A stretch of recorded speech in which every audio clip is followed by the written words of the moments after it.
एक ऐसी दुनिया जहां वैम्पायर्स और इंसान एक साथ रहते हैं। कई लोग उनसे डरते हैं तो कई उन्हें अपना मसीहा मानते हैं। लेकिन फिर आया वो दौर जब डरे हुए इंसानों ने एकजुट होकर वैम्पायर्स के खिलाफ आवाज उठाई और जंग का ऐलान कर दिया। इंसानों के पास सभी तरह के हथियार थे जिनसे वैम्पायर्स को मारा जा सकता है, लेकिन फिर भी वे वैम्पायर्स को नहीं हरा पा रहे थे क्योंकि वैम्पायर्स काफ़ी ताकतवर और तेज थे। इंसानों ने वैम्पायर्स से बचने के लिए एक शेल्टर नुमा शहर बनाया जिसे चर्च नाम की एक ऑर्गेनाइजेशन कंट्रोल करती है। वैम्पायर्स से लड़ने के लिए चर्च ने कुछ चुनिंदा लोगों को खास ट्रेनिंग देकर वैम्पायर्स का शिकार करने के लायक बनाया, जिन्हें प्रीस्ट कहा जाता है। इन्हें वैम्पायर्स से भी तेज और ताकतवर बनाया गया। इन प्रीस्ट ने सभी वैम्पायर्स के खिलाफ जंग छेड़ दी और एक के बाद एक सभी वैम्पायर्स को मारने लगे। हालात ये हुए कि वैम्पायर्स की तादाद काफ़ी कम बच गई। कुछ भाग गए और छुप गए और कुछ वैम्पायर्स को कैद कर लिया गया। वैम्पायर्स का खतरा खत्म होने की वजह से चर्च ने प्रीस्ट के काम को भी बंद कर दिया और प्रीस्ट को आम लोगों की तरह जीने का आदेश दिया गया। सीन शिफ्ट होता है और कुछ प्रीस्ट को एक अंडरग्राउंड गुफा में दिखाया जाता है जहां वे वैम्पायर्स की रानी को मारने के लिए आए होते हैं, लेकिन अंदर उनकी 100 से ज्यादा वैम्पायर्स होते हैं जो उन पर हमला कर देते हैं। भागते भागते उनका एक साथी वहीं छूट जाता है। तभी प्रीस्ट घबरा कर उठ जाता है। प्रीस्ट एक सपना देख रहा होता है। यह प्रीस्ट कहानी का मेन किरदार है। प्रीस्ट तैयार होकर बाहर जाता है तो उसके साथ हमें भी शहर को दिखाया जाता है। इंसान और वैम्पायर्स की जंग और पोल्यूशन की वजह से सूरज की रोशनी शहर तक नहीं पहुंचती, लेकिन इस शहर के बाहर भी कुछ लोग रहते हैं जो कि चर्च के रूल्स नहीं मानते। शहर के बाहर एक सूखा बंजर रेगिस्तान दिखाया जाता है और हमें एक लड़की दिखाई जाती है जिसका नाम लूसी होता है।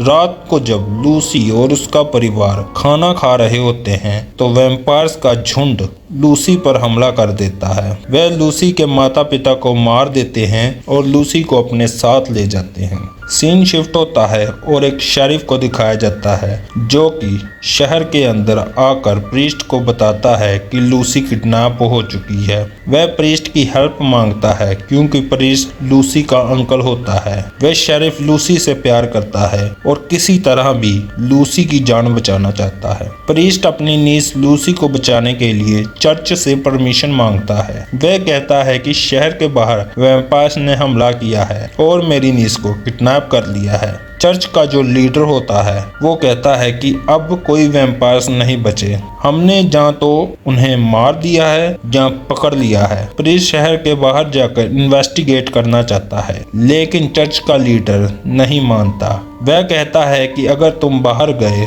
तो तुम्हें तुम्हारे ओहदे से निकाल दिया जाएगा और तुम्हें मौत की सजा मिलेगी। लेकिन प्रीस्ट वहां के सैनिकों को मारकर भाग जाता है। वह शहर के बाहर चला जाता है। चर्च 3 प्रीस्ट और एक प्रीस्टेस को बुलाती है ताकि उस प्रीस्ट को ढूंढकर घर लाया जाए और उसे सजा दी जाए। सभी उस प्रीस्ट को ढूंढने के लिए निकल पड़ते हैं। सीन शिफ्ट होता है और हमें प्रीस्ट और शेरिफ को दिखाया जाता है जो पैरों के निशानों का पीछा करते हुए एक जगह पहुंचते हैं जिसे रिजर्वेशन कहा जाता है। यहाँ वैम्पायर्स को बंदी बनाकर रखा गया था, लेकिन जब ये यहाँ पहुंचते हैं तो उन्हें वैम्पायर्स नहीं उनके स्लेव्स मिलते हैं जो हाफ ह्यूमंस और हाफ वैम्पायर्स होते हैं। ये काफी कमजोर होते हैं, वैम्पायर्स की तरह फुर्तीले नहीं होते। प्रीस्ट और शेरिफ लूसी को चारों तरफ ढूंढने लगते हैं। तभी कुछ हाफ वैम्पायर्स उन दोनों पर हमला कर देते हैं। प्रीस्ट उन सबको मारने लगता है। वह एक हाफ वैम्पायर से पूछता है कि लूसी कहाँ है। पहले तो वह कुछ नहीं बताता, पर टॉर्चर करने पर वह बताता है कि वैम्पायर्स उसे सोलामीरा नाम की जगह पर ले गए हैं। वहां वैम्पायर्स की एक खुफिया समस्या हाइव होती है। लेकिन प्रीस्ट उस जगह का नाम सुनकर हैरान हो जाता है, क्योंकि उस जगह को वार के दौरान तबाह कर दिया गया था। वे दोनों जल्दी उस जगह पहुंच जाते हैं। वहां एक बहुत बड़ी चट्टान होती है जहां वैम्पायर्स रहते हैं। अंदर जाने पर उन्हें वहां वो प्रीस्टेस भी मिलती है जिसे उन दोनों को मारने के लिए भेजा था। लेकिन वह इन दोनों को मारना नहीं चाहती, बल्कि इनकी टीम में शामिल होना चाहती है, क्योंकि वह चर्च के इशारों पर नाच नाच कर तंग आ चुकी है। वह दोनों बात कर ही रहे होते हैं कि इन दोनों पर एक बहुत बड़ा वैम्पायर गार्ड हमला कर देता है। प्रीस्ट उससे लड़ता है, लेकिन वह प्रीस्ट पर भारी पड़ रहा होता है। लेकिन प्रीस्टेस भी उनका साथ देती है और वे दोनों मिलकर उसे मार देते हैं। लेकिन ताज्जुब की बात यह होती है कि वहां और कोई वैम्पायर्स नहीं होता। लेकिन जब वह इस जगह को इन्वेस्टिगेट करते हैं तो उन्हें पता चलता है कि यहाँ वैम्पायर्स ने ब्रीड करके अपनी पूरी आर्मी बना ली है ताकि वह फिर से इंसानों पर राज कर सके। यहाँ उन्हें एक अंडरग्राउंड रेलवे लाइंस भी मिलती है। तब प्रीस्ट को एहसास होता है कि यह वैम्पायर ट्रेन से सफर कर रहे हैं। दिन में यह ट्रेन में सफर करते हैं और रात को शहरों में शिकार करते हैं। तभी सीन शिफ्ट होता है और हमें वैम्पायर्स की ट्रेन दिखाई जाती है जिसमें लूसी होती है। वहां इन वैम्पायर्स का लीडर दिखाया जाता है जिसका नाम ब्लैक हैट बताया जाता है। लेकिन वह वैम्पायर्स की तरह जानवर नहीं होता, वह इंसान की तरह बात कर सकता है। तभी हमें उसकी शक्ल दिखाई जाती है। ये वही प्रीस्ट का साथी होता है जिसे मूवी की शुरुआत में दिखाया जाता है, जो वैम्पायर्स के हाथों मारा गया था। लेकिन असल में वैम्पायर्स ने उसे मारने की जगह वैम्पायर बना दिया होता है। अब वह सभी वैम्पायर्स का लीडर बन चुका होता है। यह ट्रेन से दिन में सफर करते हैं और रास्ते में जो टाउन आते हैं वहां शिकार करते हैं। यहीं पर एक टाउन में हमला करते हुए वैम्पायर्स के लीडर का सामना उन्हीं प्रीस्ट से होता है जिन्हें लूसी के अंकल को पकड़ने के लिए भेजा गया होता है। वह प्रीस्ट उस पर हमला तो करते हैं, लेकिन वैम्पायर्स का लीडर बहुत ताकतवर होता है। वह तीनों प्रीस्ट को मारकर वहीं लटका देता है। सुबह जब प्रीस्ट और उसके साथी उस टाउन में पहुंचते हैं तो उन्हें उन्हीं तीनों प्रीस्ट की लाशें मिलती हैं। ये देखकर वे समझ जाते हैं कि यह कोई वैम्पायर्स नहीं है, बल्कि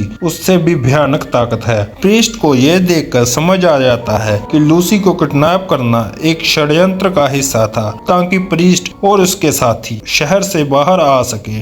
दरअसल वैम्पायर्स का लीडर उनके शहर पर हमला करना चाहता है, इसलिए उसने बड़ी चालाकी से प्रीस्ट को शहर से निकाला ताकि बाकी प्रीस्ट उसे ढूंढने आए और शहर को बचाने के लिए वहां कोई ना हो। अब प्रीस्ट ट्रेन को उड़ाने का प्लान बनाता है, क्योंकि वह जानता है कि ट्रेन शहर तक पहुंच गई तो सब खत्म हो जाएगा, क्योंकि शहर में पोल्यूशन की वजह से हमेशा ही अंधेरा रहता है। एक बार वैम्पायर शहर पहुंच गए तो वह किसी को नहीं छोड़ेंगे। वह कहता है कि अगर लूसी इन्फेक्टेड हुई तो वह उसे भी मार देगा। तभी शेरिफ प्रीस्ट पर गन तान देता है, क्योंकि वह लूसी से प्यार करता है और उसे किसी भी कीमत पर बचाना चाहता है, जिसके बारे में प्रीस्ट को भी नहीं पता होता। तभी प्रीस्टेस एक बड़ा खुलासा करती है। वह बताती है कि लूसी प्रीस्ट के भाई की बेटी नहीं बल्कि प्रीस्ट की बेटी है। चर्च के ऑर्डर से प्रीस्ट को उनके दल में शामिल होना पड़ा। इसी वजह से प्रीस्ट की वाइफ ने प्रीस्ट के भाई से शादी कर ली ताकि लूसी को एक परिवार मिल सके। यह सुनकर शेरिफ खुद को संभालता है। तभी प्रीस्ट कहता है कि हमें उस ट्रेन को किसी भी तरह से रोकना पड़ेगा। प्रीस्टेस मोटरसाइकिल से ट्रेन से आगे निकल जाती है ताकि वह ट्रेन की पटरी पर बम लगा सके। तभी हमें शेरिफ को दिखाया जाता है जो कि ट्रेन में वैम्पायर्स के हाइव्स में फंसा होता है। वह लूसी को ढूंढ रहा होता है। उधर प्रीस्ट भी ट्रेन पर लूसी को ढूंढ रहा होता है। तभी उसके सामने वैम्पायर्स का लीडर आ जाता है। दरअसल ये प्रीस्ट का ही साथी था जिसे वैम्पायर्स ने शुरू में पकड़ लिया था। वह उसे खा रहे होते हैं कि तभी वहां वैम्पायर्स की क्वीन आती है और उसे अपना ब्लड पिलाकर उसे हाइब्रिड वैम्पायर बना देती है। वह धूप में निकल सकता है और प्रीस्ट होने की वजह से वह सबसे ज्यादा ताकतवर था। उन उन दोनों में लड़ाई होने लगती है, पर हाइब्रिड होने की वजह से वैम्पायर्स का लीडर प्रीस्ट पर भारी पड़ रहा होता है। उधर प्रीस्टेस ट्रेन की पटरी पर बम लगा देती है, लेकिन तभी हाफ वैम्पायर्स का ग्रुप उस पर हमला कर देता है। प्रीस्टेस सबको मार देती है, लेकिन बम का डेटोनेटर टूट जाता है, जिस वजह से प्रीस्टेस बम को अपनी बाइक पर बांधकर ट्रेन की तरफ आने लगती है। उधर प्रीस्ट वैम्पायर्स के लीडर से पिट रहा होता है। वह प्रीस्ट को ट्रेन से नीचे फेंक देता है, लेकिन प्रीस्ट बच जाता है। अब वैम्पायर्स का लीडर लूसी की तरफ जाता है। लूसी उस पर हमला तो करती है, लेकिन वैम्पायर्स के लीडर पर कोई असर नहीं होता। वह लूसी को बता देता है कि प्रीस्ट ही तुम्हारा रियल पिता है। वह लूसी को अपने साथ ट्रेन के ऊपर ले आता है और उसे काट कर वैम्पायर बनाने वाला होता है कि तभी प्रीस्ट उस पर खंजर से हमला कर देता है, जिससे लूसी ट्रेन से नीचे गिरने लगती है, लेकिन प्रीस्ट उसका हाथ पकड़ लेता है। उधर प्रीस्टेस मोटरसाइकिल को ट्रेन में दे मारती है, लेकिन उससे पहले प्रीस्ट लूसी को लेकर और शेरिफ ट्रेन से छलांग लगा देते हैं। उधर प्रीस्टेस भी ट्रेन से टकराने से पहले मोटरसाइकिल से छलांग लगा देती है।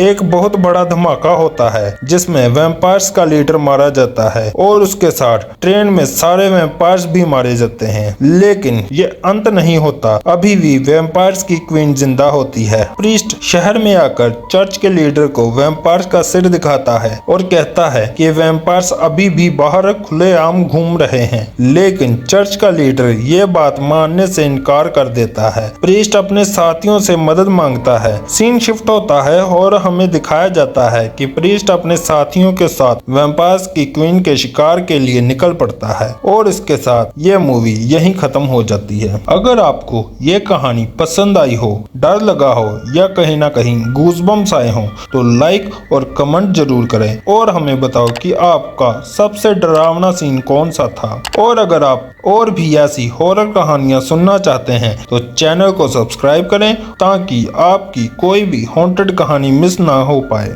मिलते हैं किसी और डरावनी कहानी के साथ, तब तक के लिए गुड नाइट, या कहूँ स्वीट नाइटमेयर्स।